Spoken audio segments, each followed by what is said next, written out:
Right. Yes. Yes, Jerry, do you have any comment? Um, well, I want the education when you're talking about how we can help the leaders of the different nations to do a better job. I know I have quite a few friends that are in government, and we've had a few guests on and discussed foreign policy and so forth. As far as first I have to point out that when we talk about the Middle East, and we have a lot of politics that want to exclude religion from that. I think that is a big mistake, because there are a lot of people, especially in the West, that don't realize that the Middle East religion. That when you hear religion and politics here in the States, it's almost taboo. People just they can't really handle that idea, because they go back, they look at the Orthodox Crusades and stuff like that. You go back to the Salem witch trials, and they say, well, all this stuff was religion. This is what religion gets governments. But that is not today's world. There are a lot of people in leadership positions today that I think need educated too, as far as what is going on in the Middle East. Because I know a few political friends of mine I've talked to, they really are very narrow of the view when they come to talking about the Middle East or foreign policy. They really don't know a whole lot about the Middle East.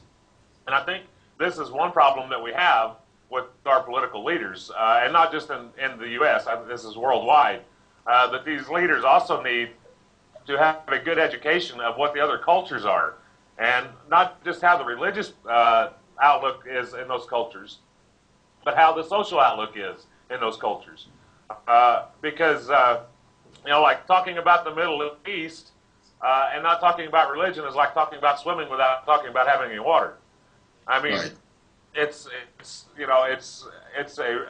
I guess the word would be faux pas, because I think it's a big mistake not to do that. You cannot just discount that much of a culture that is that big in the politics. A lot of people will say, well, religion doesn't have anything to do with politics. Well, religion affects politics.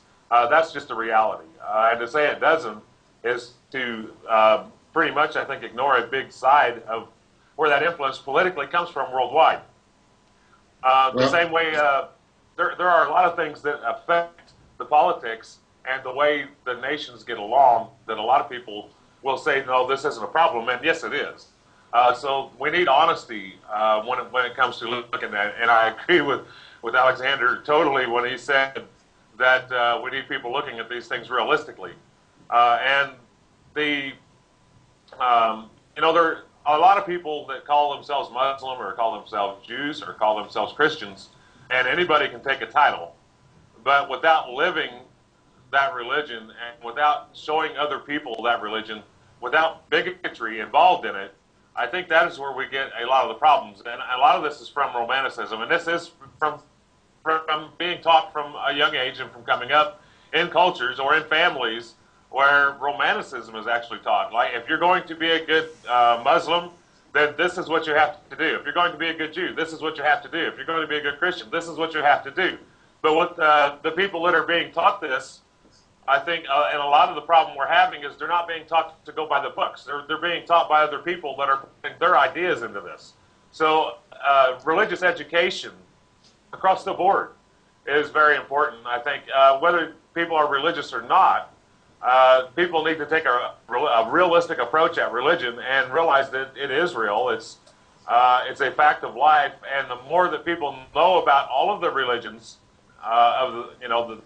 especially the three Abrahamic religions, the more they know, the more they can understand, the more we can work together.